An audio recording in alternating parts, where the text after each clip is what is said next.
business, AI. The report says take-up of the technology across England and Wales is incredibly high, with around half of lawyers surveyed reporting they are already using AI technology. People just don't realise there's an entire new world emerging full of clever new tech that's going to revolutionise the way we do business. The role of the lawyer in particular is changing dramatically. In total, 126 tech startups have raised venture capital funding in Ukraine since the start of last year, according to PitchBook. I think lawyers, old school lawyers particularly, think that everything that they do is really, really special and so therefore needs to be bespoke and needs to be done manually in a very artisanal way. Great legal tech won't replace a great lawyer, but great legal tech in the hands of a great lawyer is game-changing. This is Legal Disruptors, powered by Summize. Digital contracting done differently. Welcome along to another Legal Disruptors podcast. Here we are, episode 4, with all the latest news and conversation in the legal tech world, including a chat covering change management in organisations and advice on the procurement of legal technology that any business setting out to buy needs to hear. We've got Magnus Lindberg, who is a legal technology consultant and a former project manager for Sky and HSBC across their legal tech implementation, and Ben Audley, the Chief Revenue Officer of Summize. Ben was previously founder and CEO of cybersecurity training firm Purple Fish before its acquisition by Leeds-based competitor Boxfish. I grabbed them for a quick chat before they got into this week's Trendsetter Tour. Legal Disruptors. So, Ben, what do you think every legal tech buyer should know? There's no silver bullet. There's no sort of magic phrase or statement I'm going to come up with and go, yeah, you should absolutely do that. I think understanding that this isn't just legal. I think people, because it's branded as legal tech, people associate it purely with lawyers or purely about a specific contract. If you think this is the whole business, and if you actually look that, people in their day-to-day lives deal with contracts all the time, whether it's from accepting new things from their phone or whether they're buying a car or renting a house apartment. So I think it's understanding the business that this really is, it's across all businesses, and understanding that and then dealing and planning with that appropriately, I think is key. So what about moving from software sales to legal tech sales? What's been the biggest difference that you've noticed there? To be honest, I don't think there is. I've been very lucky to work with organizations that created technology to help businesses to progress them and change the way they were doing things from the old way to the new way. So proper digital transformation. So previously it happened to be in IT security, and this happens to be in legal. So I think there's actually a lot of parallels. Actually, it's looking about how do we do things now? Is there a way we can use technology to help those businesses? So whether it is IT security, making businesses more secure, to legal tech, which is, ultimately, just making real it is digital transformation for legal tech. So it's just improving the way we do things, whether that's speed, time, money, security. They are the same things. So what about you, Magnus? What do you think is changing the game at the moment in legal tech? Oh, nice. That's a good question. I think that it's going to be much tougher. First of all, I love to see all the new tools coming out, and as we know from all other IT, digital, and everything development, we should welcome all new tools, even if you feel like there's way too many document generation tools out there, for example.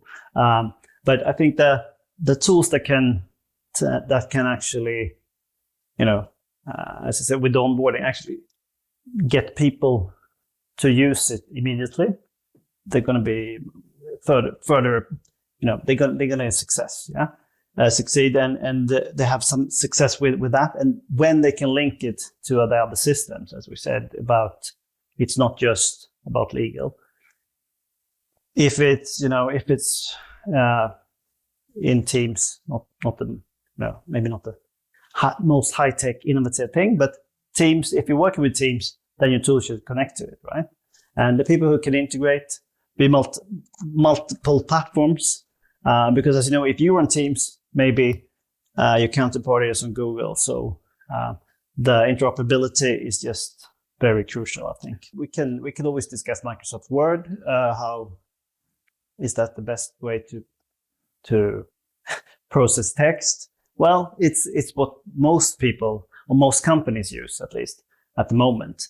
You need to relate to that. And even Google Docs is, of course, relating to that in some way. So then if you can cut out that iteration of writing and typing that document, that's, of course, you need to cut some steps there.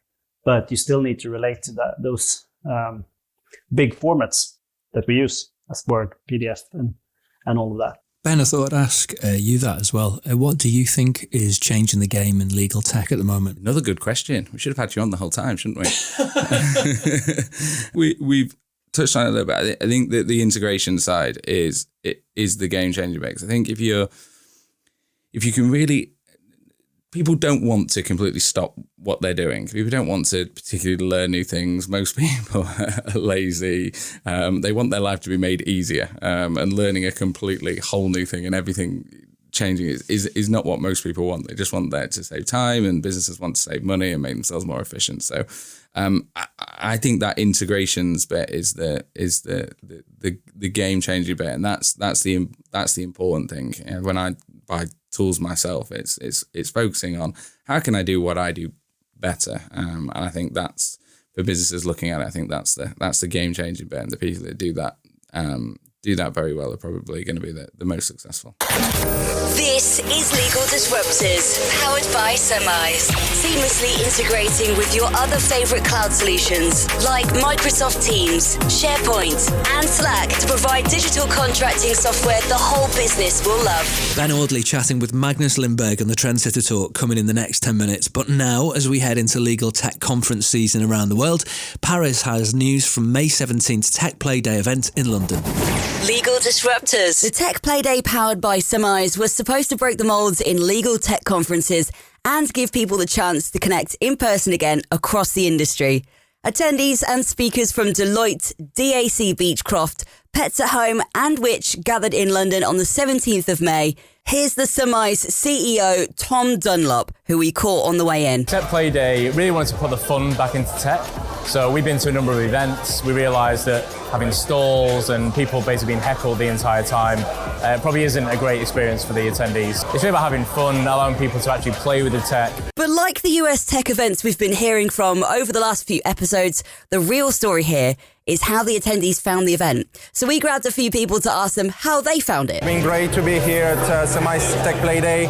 I'm always curious about new alternative formats to conferencing, so I'm really enjoyed the day. We thought it'd be really good to come along, have a chat, network, and find a little bit more about how we could fit in and help these type of clients. Playing with the tools in a gamified way has just been a real eye-opener and given us loads of insights into what lawyers are looking for. So I found that the idea has been sort of quite different in a legal space, but I feel like every vendor has worked quite differently to implement that idea into their platform. It's been so much fun. I really enjoyed it. I think it's such a good idea. So getting to actually use all the tech today, have a play. But the nice thing about that is it'll break down barriers, introduces people, they can approach it in a far more casual way. On a lot of big legal tech events, you just there's a big queue, people go past all the booths. But here it was a much more friendly and sort of personal atmosphere.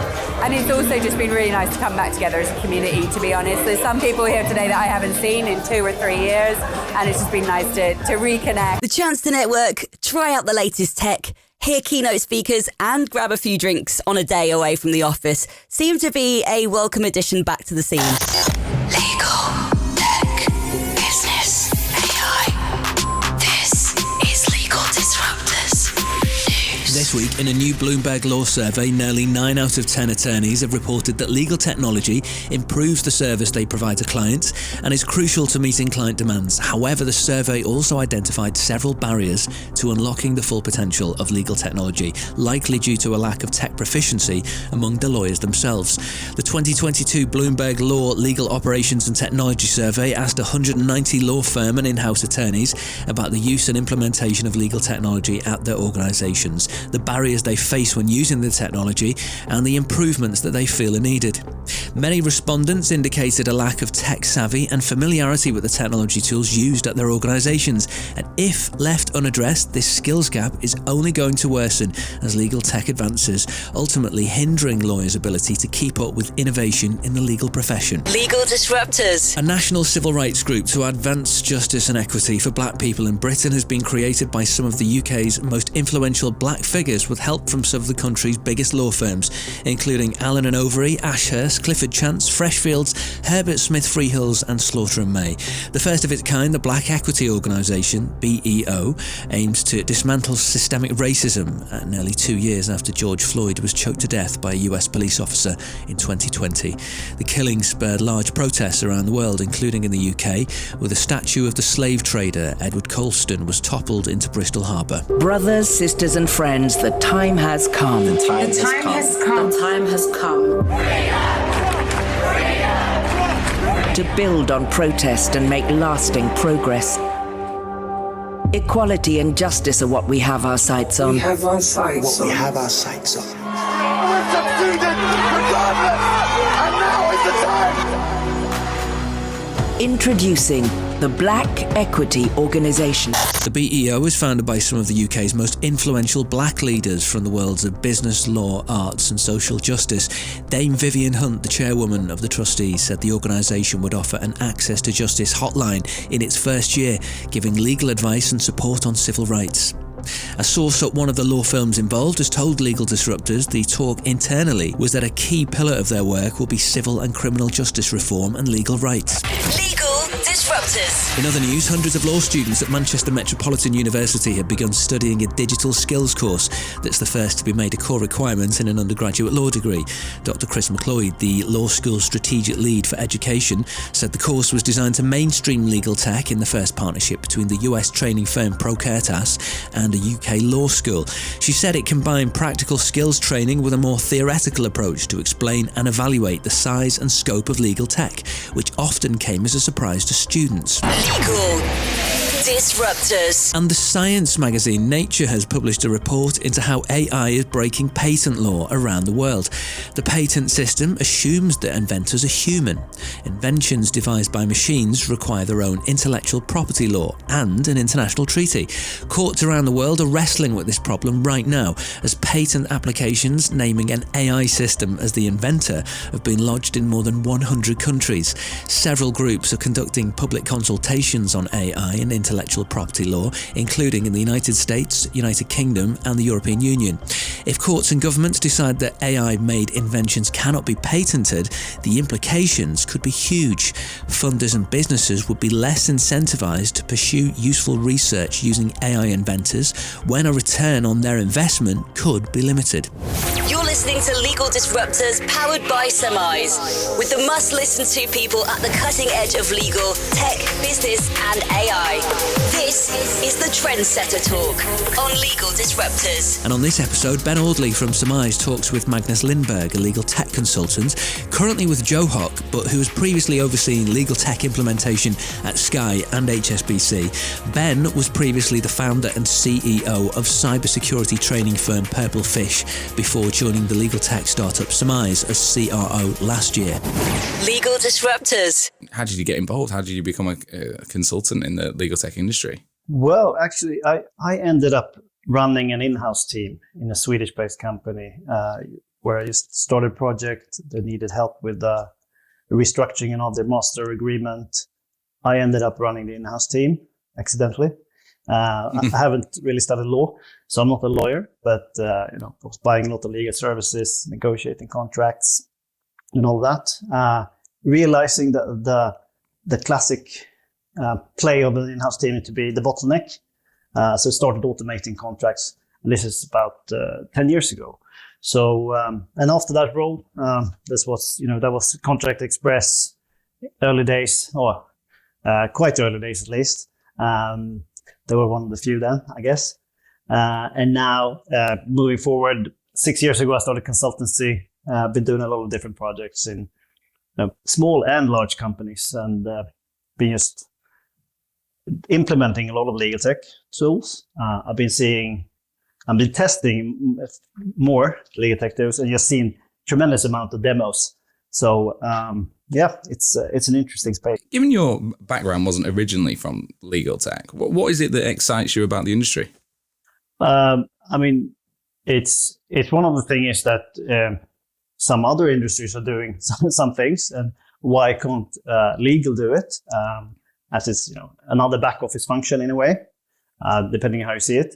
But getting to an more automated state is just very intriguing. So, I mean, I usually tend not to see legal as too isolated, and I hope it with legal tech can be less isolated and really be part of the journey of enabling business rather than be the bottleneck that I used to be. Given that, do you think it differs to many other industries?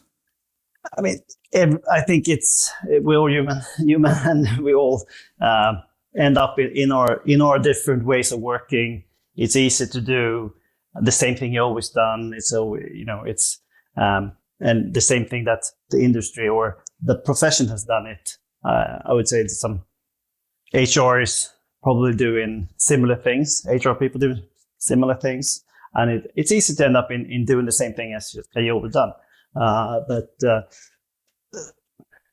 legal is not too bad, and there's a lot of good things coming out. So, but compared to IT consultants, for example, how to buy IT services and how to buy legal services, I think there's quite a gap actually. You built your career on this, and you're an extremely busy guy. So I think I know the answer to this question. But how important do you think the legal tech industry and the processes are to business today? Very. I think they're very, very important. And, even if you can probably use things that are not called legal tech for a lot of the legal tech stuff. I think it's going to be much more important now. Also, with the remote working, more remote working, you just can't do it without legal tech, I would say. It's a complex industry, and one that a lot of businesses are going to be going through potentially for the first time. In those scenarios, before these businesses and these people go out and speak to vendors, what do you think that they should look for?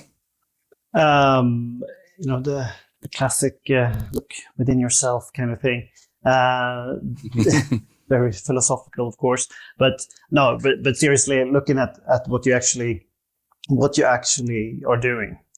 Because as earlier we said here, you end up in your old ways of doing things, your own ways of doing things, and most of the time I find that people don't really reflect on what they're actually doing.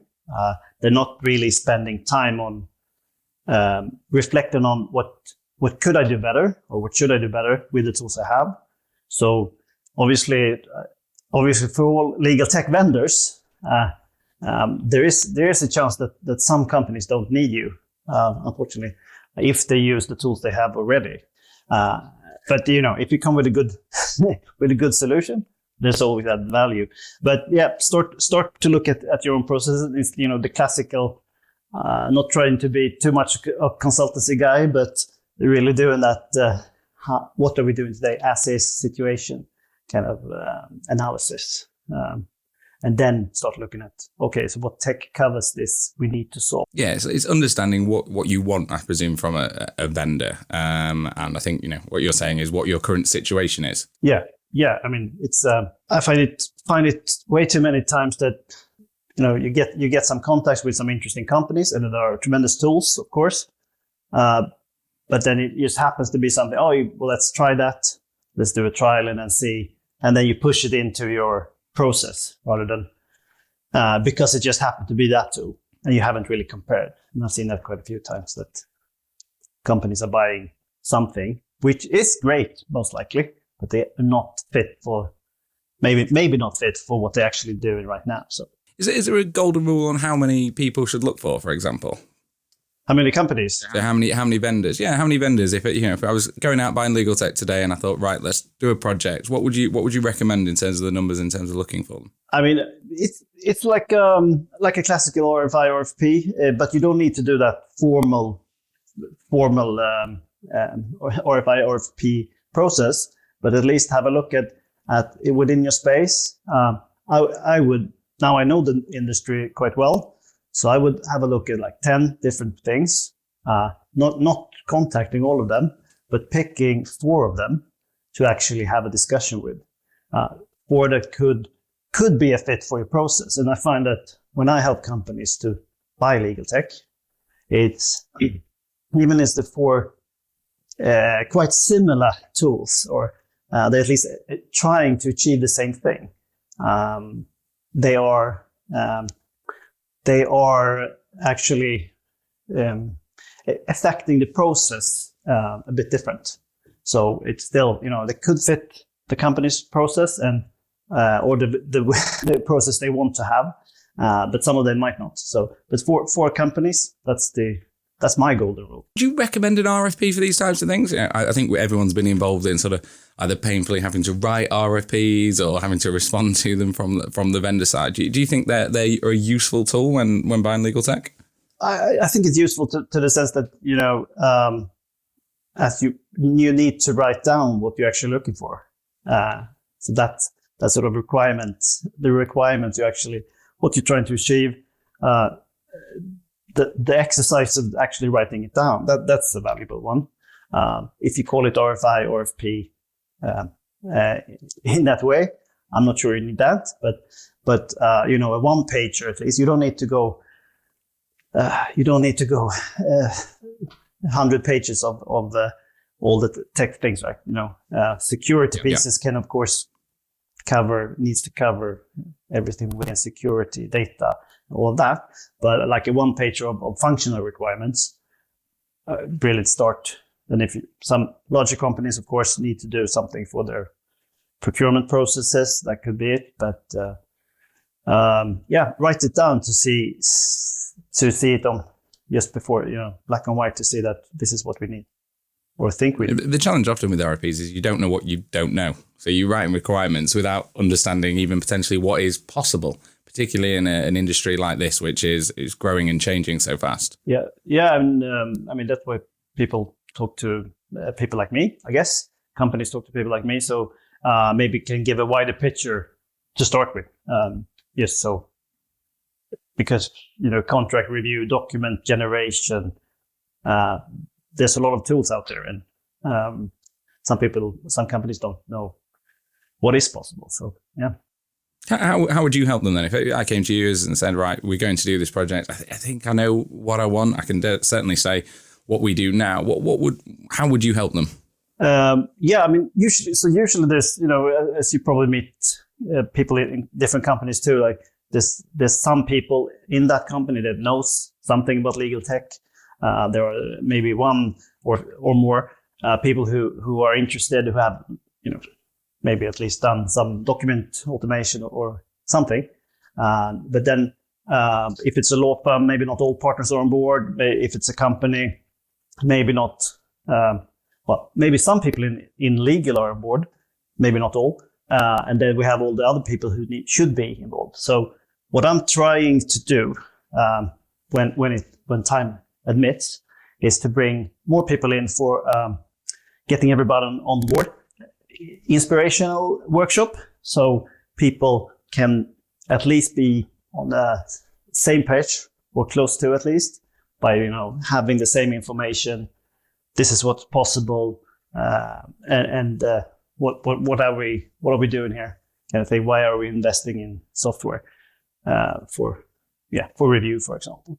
So that's bringing everybody up to the same level, and then I try to take them through a series of workshops where it's as I'm working on a small scale, currently working on a small scale, not a big consultancy. I'm trying to be quite precise and do a small scale assays, analysis, getting people in the same room to actually talk about how they do work, get that down on paper or digitally. There's some nice workshop tools out there nowadays for remote workshops. So that's always useful. And then bringing them to an action list or to be scenario where they can at least have that list of functional requirements. This is what we want to see. This is what we want to achieve, rather. So when they have that, then either I or together with the company can then take that short list of companies. They might want to look at their website, seeing what sounds good to them or what looks good to them, and then we book demos. So and try to be quite, doing all the demos the same day. So we have everyone looking at the same thing quite close in time, and then try to pick two of them. So I think it's looking just at demos, of course, is not making a buying decision easy. Well, it makes it easier, definitely, but you need to test it a bit as well, right? So having at least two tools doing a trial. If you're a small company, maybe you only have, if you're a very small company, maybe you have only a few people testing it. So that could be that, but otherwise trying to be a bit more structured, having at least a little bit of proof of concept from two different players to actually compare and see this is something that works with our process or not, or as I said, not just the process we have today, but what we want to achieve as well in the future. Yeah, that totally makes sense. It's a big decision, and it's something that needs to be considered. I think most businesses spend a lot of time, obviously, in the RFPs and potentially speaking to people like yourselves and looking at the market. But the crucial bit, obviously, with all technology, make sure it's not software, is actually rolling this out on onboarding. I imagine is what a lot of people are coming to you and asking for tips on how do you make this so it's not shelfware. How important do you think that early stages of onboarding with a customer? Oh, very, very. I think onboarding starts, of course, with this little process of buying as well. So actually having the vendor close, tips for the legal tech companies, of course, as well, being close, with not just trying to sell the great features they have, but also the actual being there close to the customer, guiding them through how this will work, and then if you actually get that sell and the company when they buy it, to have the plan ready when they sign a contract, right? So at least the first 2 months or so. Of course, depending on what kind of system you sell or tool, but that kind of 2 months to actually have the plan ready to go in straight away, so you know what people will be involved to start with. You have sorted all the IT data governance, all of that, so that's cleared, so that it doesn't be a hurdle. That can't be a hurdle when you want to, when people actually want to start using the tool. It's very, very important. Yeah, would you spend quite a bit of time on the change management side of things? Because it's really kind of it's digital transformation for legal is now is the time, and it's often happened already in accounting software and HR software, and this genuinely could be the first time businesses have even thought about going down this route and using software and tools to help them. Would you spend a lot of time in that change management process? Yeah. I mean, it's even if you do that very great method of selling or buying, so get let's say everybody on board, it's still not maybe everybody, right? Because there's a group of decision makers, some people involved, some experts, some people who really want to have a change, and then we have all the rest as well. Some of them, of course, thinks it's a great idea, and as you know, it's not everybody takes that change, and it might disrupt their way of working quite a lot. If then it's a good tool, it will make their day easier, so they will probably be happy anyway. Just a matter of getting them to that position and helping them along the way. I think it's room for much more time and testing, even when you bought a tool, to spend the time to really play around with that, and not just maybe jump in and do the most important contracts to start with, but actually try to play around with it. But I think that's a general thing in all desk work, actually, that people spend way too little time on how they should work or train themselves to be in the game. As we see in sports, they train much more than they play. Then they have the games, right? So it's about that training, I think, and you just train. Just do it over again. If you can get that, maybe that's a too big task for a vendor to introduce to a company that they should work slightly different with everything. But at least if you try to get it scheduled in some way during the onboarding process, I think there's much more success for the tool to be used from the start. And that means it's not just about the licenses, of course. It's a lot about how many people in the company is actually using the tool and actually enjoying it as well. Great. Well, I think that kind of concludes my questions. It was very insightful in terms of how should businesses tackle this, particularly, as I said, at the start, this is new for a lot of businesses going into this. So I appreciate your time in giving us those questions. Thank you, Ben. The podcast for all things legal, tech business, and AI. This is Legal Disruptors, powered by Summize. Business just got faster with Summize. Shorten your contract cycles to increase revenue while reducing and managing risk. Book a free demo now on summize.com. The latest Tech Playday events in London on May 17th included speakers from a variety of organisations in conversation, including the former US diplomat under President Obama and data privacy lawyer Kavan Fabry. Kavan is the legal advisory lead partner for data privacy, cybersecurity and telecoms at Deloitte Legal, with a stellar CV to match. As well as retraining as a lawyer midway through his career, Kavan has also headed up some of the biggest telecommunications deals in the world, including time spent as lead attorney rolling out Apple's iPhone and iPad worldwide sales and marketing activities.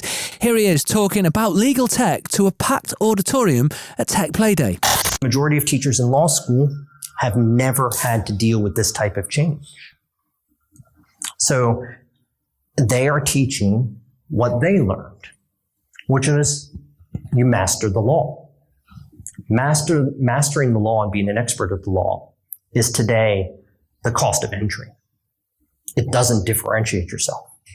How do you differentiate yourself? Tech, delivery solutions, and personal relationships. Most of the tech that's coming out here is to replace functions that to many would seem robotic. If you replace a robotic function with a robot, such as tech, you get a robotic result. But what happens to all the EQ out there, the emotional quotient, the emotional intelligence that is necessary in the aspect of law? We have to become better advisors to our clients that utilize tech to deliver interesting solutions, not that utilize tech to replace the lawyer. There's going to be certain areas in which that's possible. Okay, NDAs, some contracting elements, what have you. But we have to think past that. How do we make a lawyer less of a robot? But yet we continue to teach lawyers to analyze the law as if they are. And finally, we also have to think about what's further on the horizon, because what may work for an in-house role may not work for private practice, and it definitely won't work for a barrister. Okay? Most people who've been trained as really good private practice lawyers make a really difficult change going into an in-house role, or those who've been in-house coming out and trying to be private practice each have their own dilemmas. For the former, you may be really good at the law, but you have no idea what the business is like. Learn about business. Read a profit sheet. Know what P&L means. Know how to manage a budget. Those things will put you in good stead. It goes back to the Excel skills that I mentioned. If you're in-house, if you got all your training in-house, realize that if you make the decision going to being a private practice lawyer and you've never been there before, your risk appetite is not the one that you had in-house. The risk appetite is now the risk appetite of your firm. So while you may think your client needs and wants business-focused advice, and they do, remember who your employer is. And their risk is ensuring that you provide accurate and timely legal advice. Finding that balance is difficult. You don't have to deliver the 10-page report, but you do have to deliver comprehensive legal advice, more so than a quick email when you were in-house to your colleague in the sales team that says, go ahead and do this. Two different levels. And if you're a barrister, I have no idea, because I tried as much to stay outside of the courtroom as I could. So I wish you all the best, but I think discovery tools are going to be key in any type of litigious environment. So the quicker you can get to the data, the better. And for any of you who needs to sell this legal tech internally, okay, the key is how do you demonstrate its value back into the firm? And it's not the value from this fact of we'll save you X amount. The value's in the data. Okay, if any of you are dealing in CLM type of platforms, you're sitting on your company, one of your company's biggest assets, the data that resides in each one of those agreements. At the end of the day, if you meet your KPIs, nobody's going to care about them, really, at the end of the day. They care about the data that's inside. How do you show the monetary value of the data inside your agreements? Because today, we still sign agreements, put them on a shelf. The sales guy still has them in his inbox and in his laptop. We don't do a very good job of it. But the data is what will drive the value to allow you to sell these tech platforms. Next time on Legal Disruptors. But the thing I still don't get is even if if executives can't figure it out on a social level, it still impacts the bottom line. There's many reports out from all of the various agencies, business reporting companies that will tell you that diverse teams make better outcomes. More female leaders means that projects are delivered on time more often, within budget more often. More diverse teams have better outcomes, more creative, problem solve better. Stephen John there, Head of Customer Success for Summize and Lead on DEI for the Manchester-based startup. On our next episode, we're talking about the tangible business benefits of more diversity in organisations. Can a company really be more profitable by being more fair? We'll see you next time. The latest in the world of legal, business and technology. Legal Disruptors, powered by Summize. Digital contracting done differently.